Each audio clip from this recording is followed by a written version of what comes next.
I have a very envious job because I get to sit back and gain from the collective wisdom of a couple of my colleagues we jokingly refer to as the Goodfellows. That would include the historian Sir Neil Ferguson. Hello, Neil. And the economist John Cochran. Now, normally we have a third good fellow, that's Lieutenant General H.R. McMaster, but the good general cannot join us today. We will somehow soldier on in his absence. So, gentlemen, two topics to get into today. I want to talk economics with you guys. October is a month a lot of people identify with economic hardship and bad news, stock market crashes, bank runs, and whatnot. So, Neil and John, I want the two of you to bat around some economic issues. But before that, let's talk about the big topic this week, and that is the prospect of peace in the Middle East. Joining us for this conversation is Russell Berman.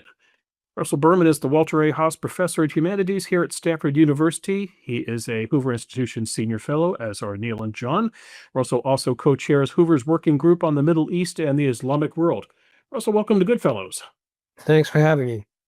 So let's talk about the peace in the Middle East. Now, we could do an entire hour just on the history of peace deals, why some work and others don't. Today, in fact, is the 31st anniversary of Israel and Jordan initializing a peace deal. We're also closing in on 25 years since Bill Clinton tried to broker a deal between Israel and the PLO in the closing days of his presidency. Russell, I assume that you and John and Neil, I assume you also looked at the 20-point plan put forward by the White House. Formerly, it is called the Trump Declaration for Enduring Peace and Prosperity. And Russell, let's focus on that word enduring. You've looked at the plan, and my question to you, is it a plan that's designed to succeed, or is it destined to fail? Bill, thanks for having me for this discussion. The plan is complex, and a lot of details remain to be worked out. I don't want to throw cold water on it, and it has succeeded in bringing out the live hostages, a very important first step. But it expects a lot that has already been reneged on by Hamas. It expects a disarmament of Hamas. It expects the return of the bodies of the deceased hostages. It is fair to say that not all those bodies will be easily found in the rubble of Gaza, but Hamas has clearly been dragging its feet. In addition, Hamas has been carrying out summary executions of members of competing factions in Gaza, and has said that it won't disarm and intends to participate in governance. So Hamas is already undermining the assumptions of the plan. In addition, there are very important next steps built into the plan that seem not to have been anything like developed. The International Stabilization Force, that is an alternative military to come in and take control, presumably to be made up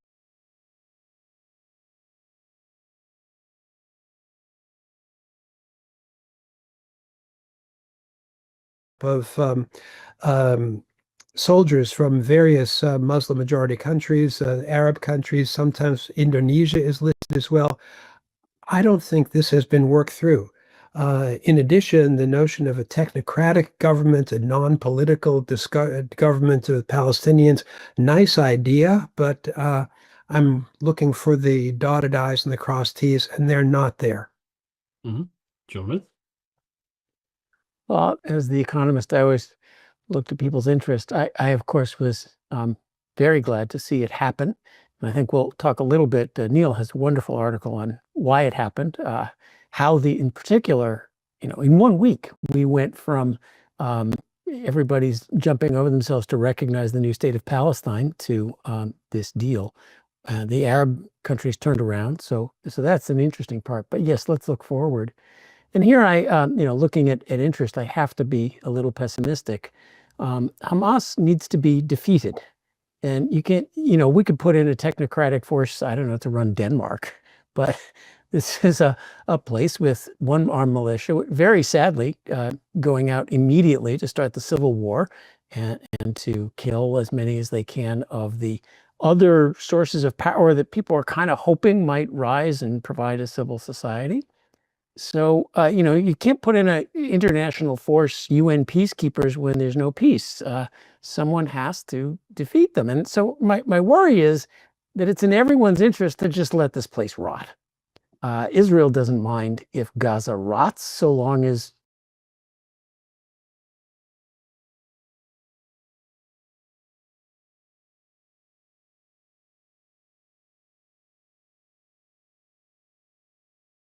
rockets and terrorists don't come. And rightly so.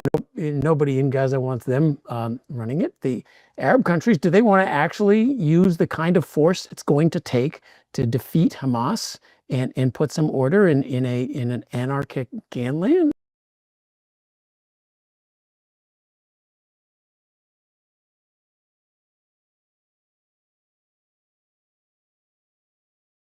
No, they don't want to do it.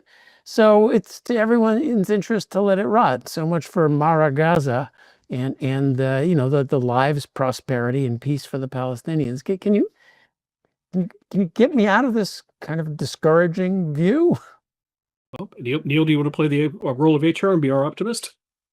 Happy to. I think, gentlemen, you're both being a bit too negative, and maybe because you're approaching this as academics, you're reading the 20-point plan and wanting footnotes. But of course, the architects of this plan are not academics. They're real estate guys. They're the deal guys, as Jared Kushner calls himself, and Steve Witkoff. And the key here is to look behind the 20-point plan, which I think they concocted from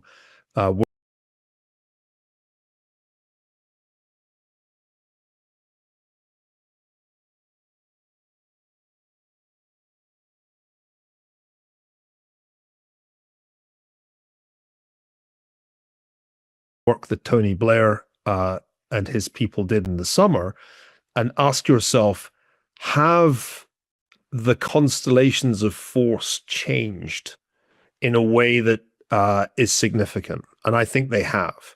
First of all, I think this plan extricates Prime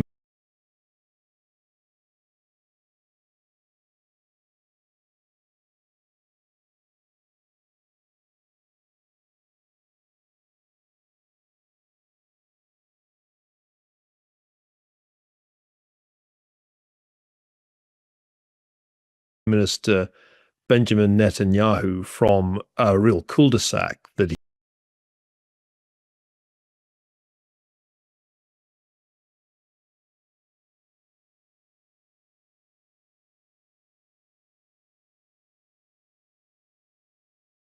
he got into. He was increasingly so isolated that Israel began to remind me of apartheid South Africa in terms of its international situation. And his military option had boiled down to occupy the whole of Gaza, something that has been tried before without success. So one thing that happened that made this deal possible was that he overreached the strike against Hamas leadership in Doha, so infuriated the Gulf Arabs.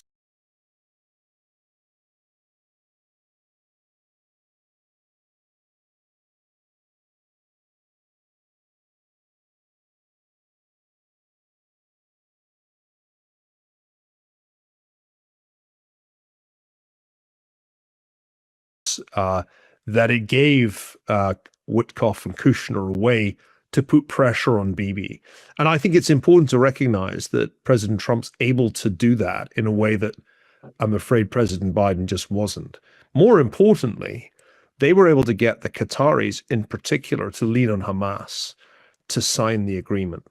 And getting the hostages out is a major breakthrough. It's not a trivial thing.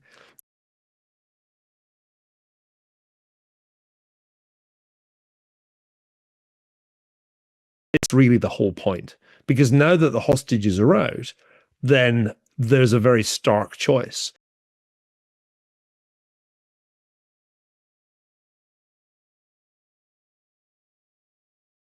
Hamas can either cooperate with the terms of this agreement or face destruction.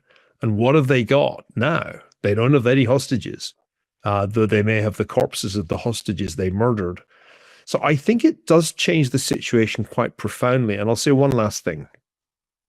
When Jared Kushner first became involved in the Middle East as a problem of the first Trump administration, I remember discussing it with him. And his plan was essentially to make the Palestinians less important than the economic revival of the region, taking advantage of the economic interests that united Israelis and Gulf Arabs. The Gulf Arabs need to diversify away from hydrocarbons. The Israelis have technology as well as democracy going for them. And that insight, when it was first proposed, was scorned by all the experts in the Middle East. I remember the sneering articles in the New York Times. I was one of the few people who said, you know what, this actually sounds like not a bad idea. And I think we are seeing here the revival of that project that it produced the Abraham Accords in the first Trump term, but gets the Gulf Arabs in particular and the Israelis into some better relationship with one another and makes the Palestinians less central to the grand problem of peace in the Middle East. So I think this is a really major breakthrough, not just because it gets the hostages out and leaves Hamas in a very vulnerable position should they decide to renege entirely on the deal. More importantly, I think it's about getting the Abraham Accords process back on track. And it is a huge success for the real estate guys. And I think we should just take our academic hats off to them. But if I can, Neil, the real estate guys over the diplomats, yes. But you said Hamas faced destruction. Who is going to go in and destroy Hamas now rather than just let Hamas rot in Gaza? Yes, I agree entirely that this economics first was a brilliant idea. They should have asked economists. We would have said the same thing. You know, the Afghans have their own government. Having your own state is not the precondition for peace and prosperity. Peace and prosperity comes first, and then, you know, people tend to pacify. So that was brilliant. And what I fear is that the Gulf Arabs and the Israelis can now we can go back to get ourselves rich, but, you know, let the Gazans rot. Who's going to go in and make Hamas face destruction? I think that's the likely outcome, John, that the Israelis and the Gulf Arabs are now basically on the same page, as Niels pointed out. And maybe Gaza doesn't have to be solved. Maybe it can just rot. I mean, let's face it, for 50 years, the Arab states really haven't wanted a Palestinian state, and they continue to not have a Palestinian state. And Gaza is going to be a place of rubble.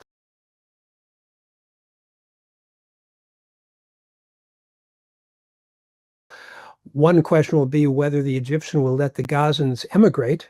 People have been leaving the whole Levant for decades, from Syria, from Lebanon. Why can't they leave from Gaza? That's it. So we're not going to solve Gaza. We're not going to solve Palestine, but we are going to solve the economics first prospect for the region.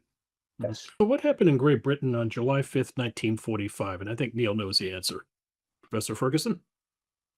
I think you're thinking of the election that followed the victory in Europe, an election that Winston Churchill, of course, lost resoundingly to Clement Attlee's Labour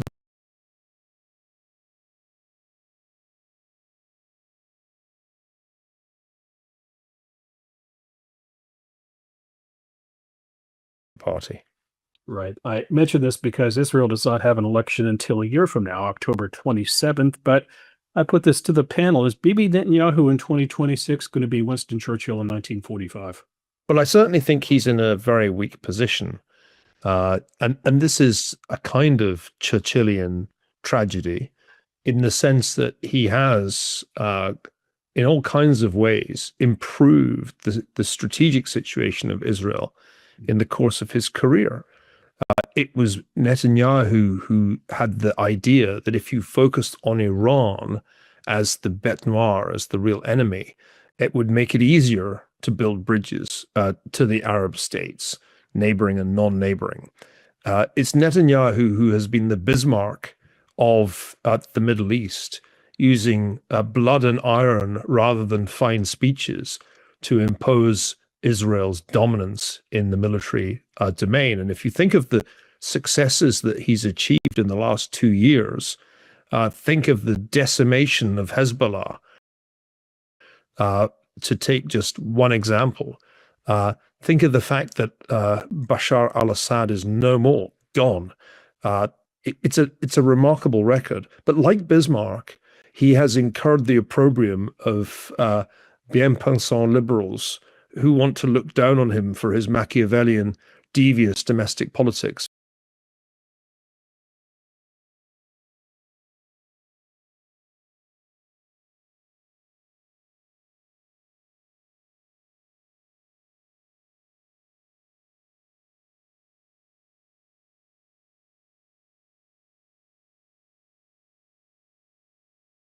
but I can assure you, you don't do this kind of thing, least of all in Israel, without some pretty Machiavellian domestic politics. So I think probably this is nearing the end of Netanyahu's career. I hope it's not going to be an ignominious end. I think it would be a genuine tragedy if he ended up facing criminal charges and a sentence, indeed, for the kind of corruption allegations that have been made against him. He's achieved too much for that to be a just fate. But, you know, as you say, Bill, it's not like he has to face the voters tomorrow. And there may be time between now and the election for people to reflect on what he has achieved. I think it's actually a very significant achievement. And the strategic situation of Israel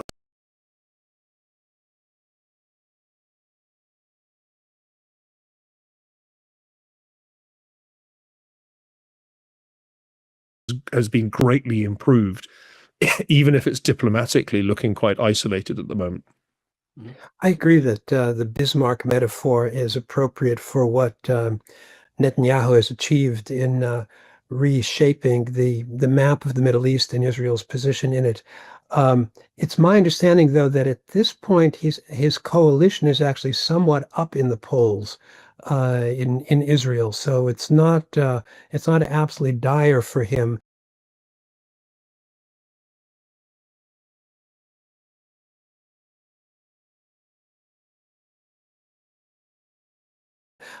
He's not particularly popular in European capitals, but he has a lot of support in Israel still. But as Neil said, it's a year away, and a lot can happen between now and then. I would add, as Neil keeps reminding me, it's always the economy, stupid. So if as we seem to be forecasting, everybody forgets about points 3 through 4 through 20 on the plan, and Gaza just sits the way it is, but Israel and the Arab states start getting going again. Israel economy is doing great. Netanyahu may be looking better. And your comment was also, Bill's question, I think, was also directed at the U.S. Neil did a wonderful Uncommon Knowledge that I watched last week, pointing out that great foreign policy successes for U.S. presidents don't often translate into success at the polls. So, Trump has really scored some pretty amazing foreign policy successes. And yes, it turns out that if you know how to negotiate with the unions and the zoning board in New York, you're pretty well placed to negotiate with the Arabs and Hamas better than the professors of the Kennedy School. But is that going to translate into support at home for Trump any better than it did for Nixon and others, and George Bush one, who had great foreign policy successes? Listen, what's going to happen next will include requests from Riyadh, from the Saudis, to get a kind of security guarantee that President Trump has given to Qatar. And because we're dealing with deal makers, President Trump's going to ask for something in return. And this could include improved relations with Israel. And that is moving toward a strengthening of the Abraham Accord logic. So the region could well move forward. And Gaza remains a mess. Another way of thinking about it, Russell, is that this is a Gaza peace plan, not a Middle East peace plan, as it's often, I think, misleadingly referred to. If you look at the wider wars that Israel has been waging,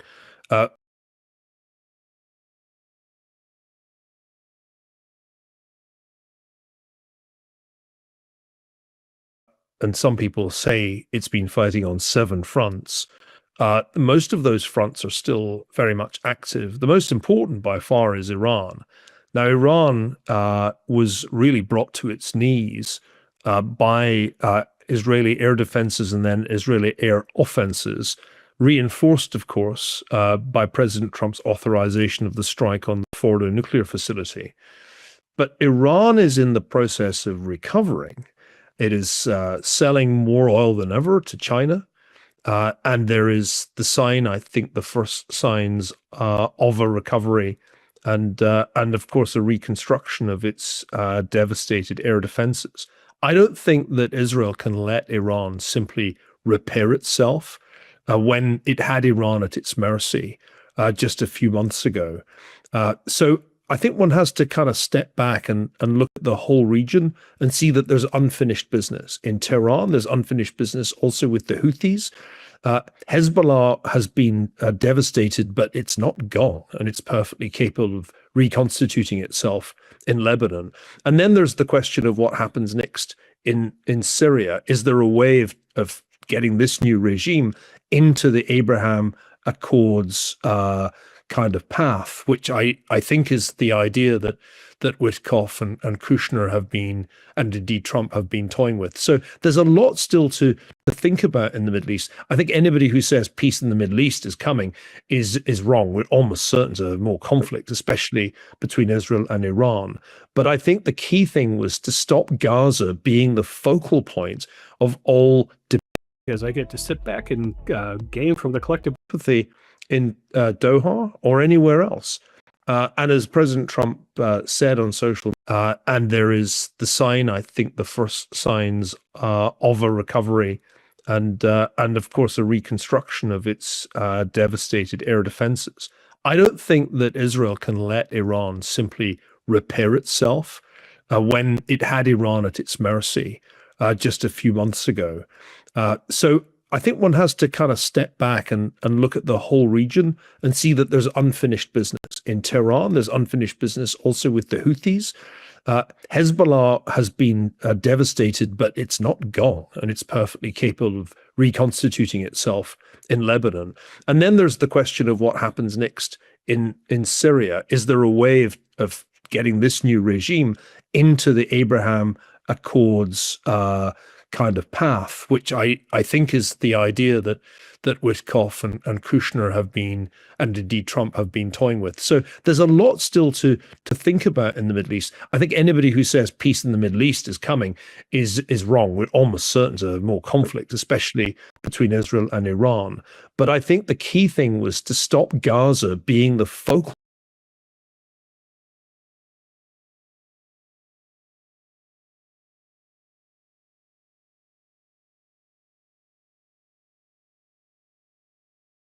point of all debate, particularly because of the effect it was having in isolating Israel diplomatically. And that's why it was so important to get something done in Gaza, get hostages out.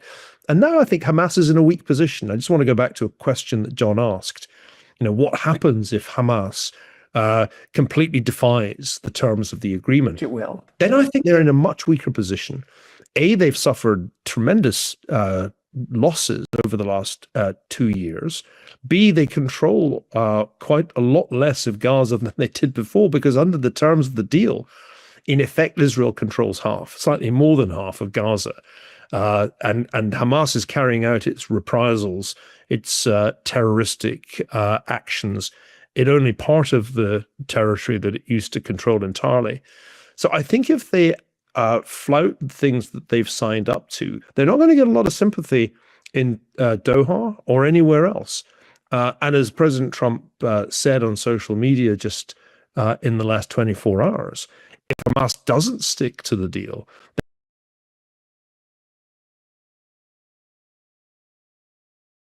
then they can be destroyed. So I don't rule that scenario out.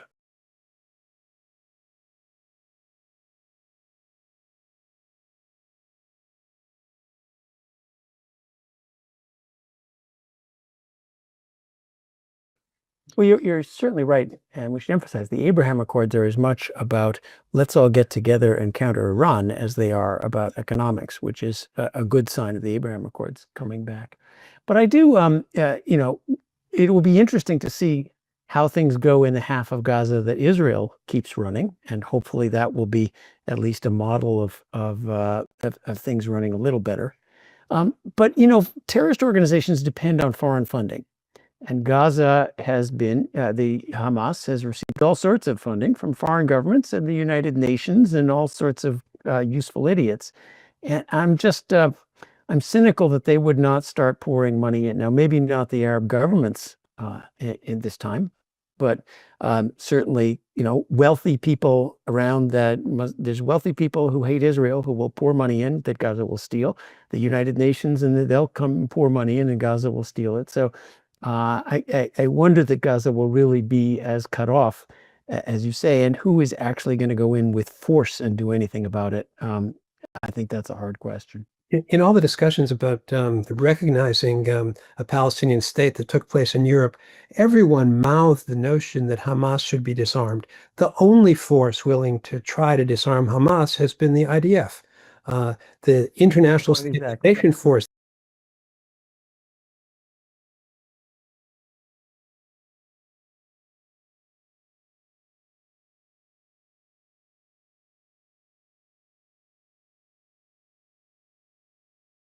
This would be the Egyptian army and the Jordanian army. Where is it, right? It's the Pope's battalions. I think that President Trump's threat that Hamas might still be destroyed is one possible scenario. The other is, I think, John, you mentioned Afghanistan. It could just become this isolated enclave where people live in misery.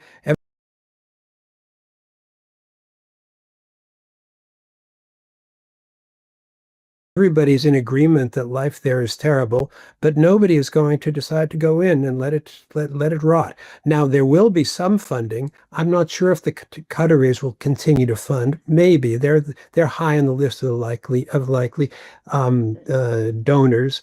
And then I guess UN aid is coming in, and UN aid is really just support for Hamas.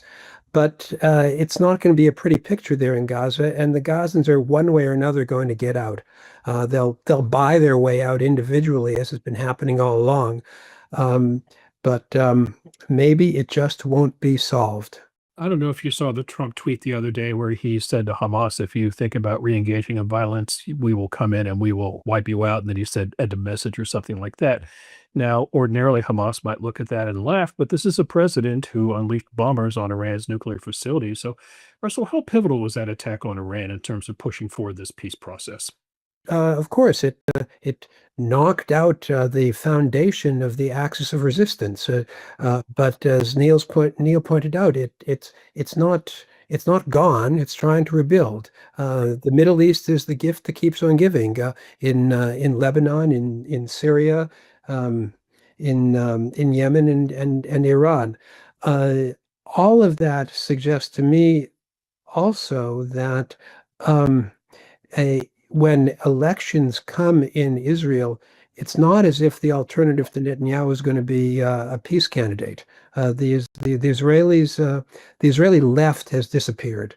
The Israeli public is not in the mood to compromise. Now, there may be anti-Netanyahu animosity because they don't like the guy or the corruption charges, but American liberals, the New York Times, shouldn't imagine there's going to be a Eugene McCarthy, a Bernie Sanders running against Netanyahu. That's illusory.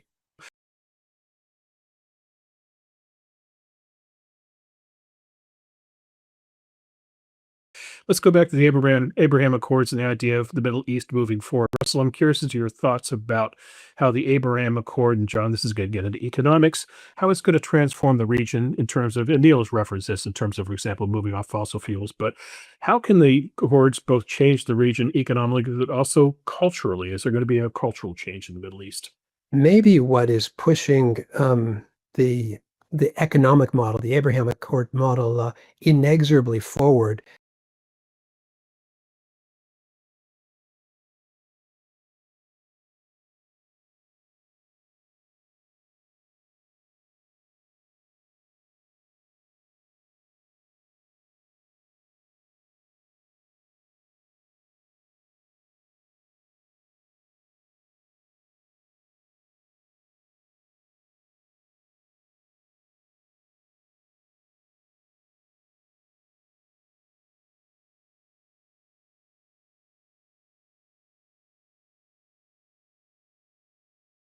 is the young generation in Saudi that wants to have prosperity, that wants to have jobs, and the promise inherent in Mohammed bin Salman's Project 2030.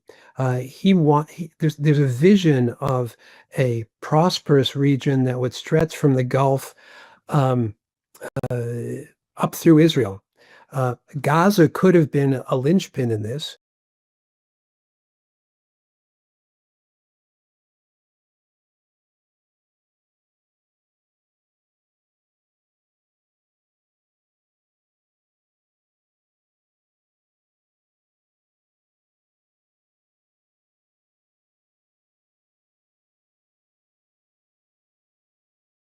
Maybe it still will be, but nobody's going to invest there until Hamas is gone, because as long as Hamas is there, there's going to be fighting. Maybe it'll just have to work around Gaza, but integrating Israelis' technology and innovative capacity with the capital of the Gulf is how to build a prosperous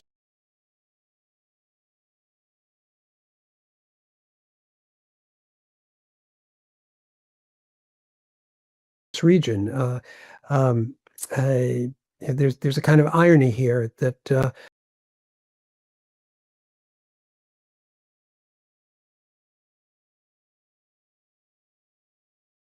yeah, there's a prospect for that Middle East region, the Gulf through Israel, maybe the larger Levant. I don't mean North Africa.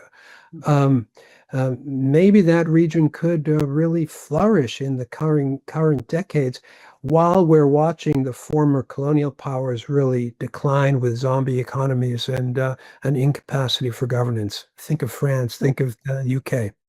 What's exciting to me about the vision that Jared Kushner had in the first Trump administration is that it's not just something that a bunch of development economists at the State Department or the World Bank came up with. It's an actionable business plan. And in the period of what you might think of as the interregnum, when Joe Biden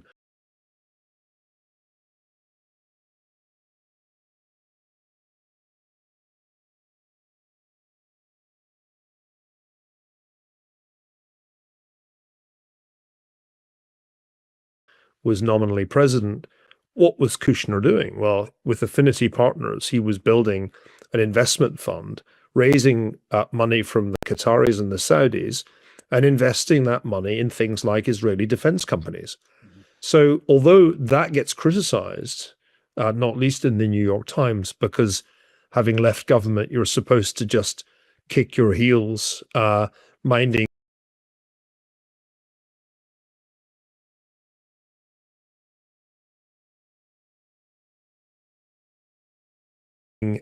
nobody's business. In reality, I think what has happened is that Kushner's fund has deepened his ties in the region and shown that the Abraham Accords are a business plan as well as a diplomatic solution to the problem. I would just add that the Abraham Accords, well, I like the idea of economics first, were very heavy on state-directed investment, as is the the general plan by the Saudis, and that produces big projects, and sometimes they work and sometimes they don't. The Soviet Union was big on state-directed investments, as Steve Kotkin shows. They know how to make an enormous steel mill out in the middle of nowhere somewhere, but not always a profitable one. So, a plan more based on free markets, entrepreneurship, initiative, ease of trade, and so forth, I think would have had better long-run economic prospects. These are still very highly regulated economies. Even Israel is, talk to anybody trying to run a business in Israel. It's full of permits and regulations and all the usual stuff. So I would have more faith in a plan that was more based on liberal market principles, rather than here's our plan for $1 billion that we are going to direct to some solar project in the middle of the desert here or whatever. I still think you're being too negative. I think the idea that you can get Saudis to invest in Israeli companies is really quite profound. And it helps to be a historian here. Russell, see if you agree with me. If you think back to the last surprise attack that was launched against Israel, 50 years before October 7th, 2023, the Yom Kippur War. Think of the world then. Now, then the Israeli economy really was a highly regulated, indeed virtually socialist economy with huge problems. Moreover, Israel was very isolated. It was a coalition of Arab states that went to war in 1973. And Israel really only had the United States to turn to at that time. Moreover, that war escalated into a major economic shock that affected the whole world because of the oil embargo imposed by the Arab OPEC states. Now, we're in a completely transformed world now, Right. where the Arab states are in fact recognizing Israel one by one through the Abraham Accords, and then through private channels investing in Israel. And it's Iran alone, the Islamic Republic, that organizes the terrorist attacks and directly attacks Israel. So when you compare Israel's situation over 50 years, you can see how much better it is. I remember asking when I was last in Jerusalem last year, a veteran of the 1973 war, is Israel's situation better today than it was then? And this was just shortly after October 7th, when the mood in Israel was pretty bleak. But his response was unhesitating. He said, it's a vastly better situation that we're in today. And I think that's the key, that there really has been a significant improvement in Israel's position, both economically and militarily and strategically. And these are the achievements that sometimes get lost in the daily debates. I think that historical shift is true, but John, I agree with your your hesitation about these state-run economy plans in theory, but yeah, I wonder what you're measuring it against. It's not as if the West is a beacon of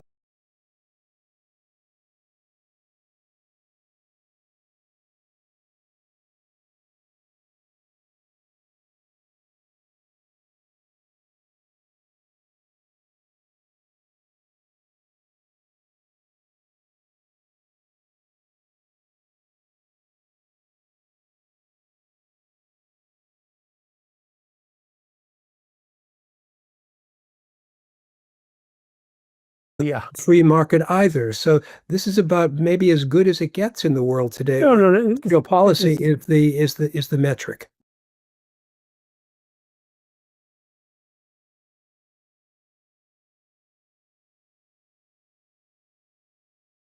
My job as a free market economist is always to hold out hope that, things could be better. But this is fantastically good. Israel is much more liberalized than it was back when it was truly socialist. It is a tech startup hub, a defense, innovative place. It could be better. Maybe we'll have Russ Roberts on next time when it isn't Shabbat, and he can complain a little bit about Israel, but it is wonderfully better than it was. I think, let's get back to the Palestinians, who I would love to, see have a prosperous, peaceful life at some point. A lot of the redevelopment plans for the West Bank, which there might be a place that, people could live a prosperous life. Even that involves lots of, state money going into various development projects, which is, I think, a lot of it that gets wasted. But absolutely better than the alternative. No question. I always hold out hope for better still. And a shout out here for another guest that we've had on this show in the past, Dan Senor, whose book Startup Nation was one of those books that I think forced everybody to reassess Israel. One of the things that's most interesting to me about the IDF, the Israel Defense Forces that we were talking about earlier, is not just that they are phenomenally good at very difficult kinds of warfare. And I don't think nearly enough recognition has been given to the extraordinarily difficult task that they have faced in Gaza over the last 2 years. But they are also a highly innovative military, and there have been many spin-offs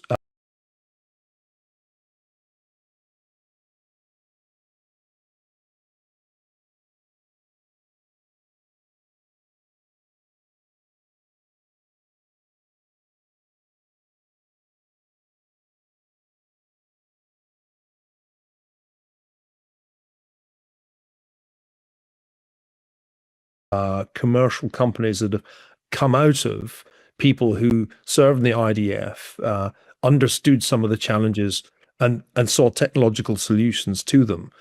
So I think this is another reason to be an optimist. For all of its challenges, Israel remains a very innovative society.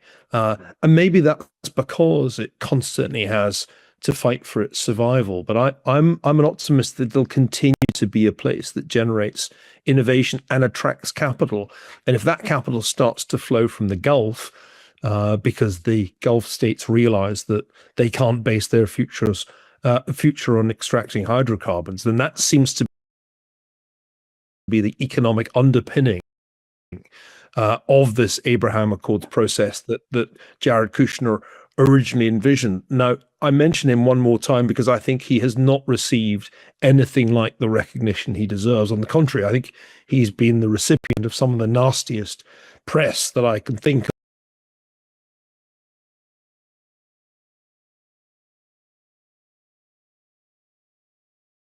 of being directed against a public individual in the last 10 years.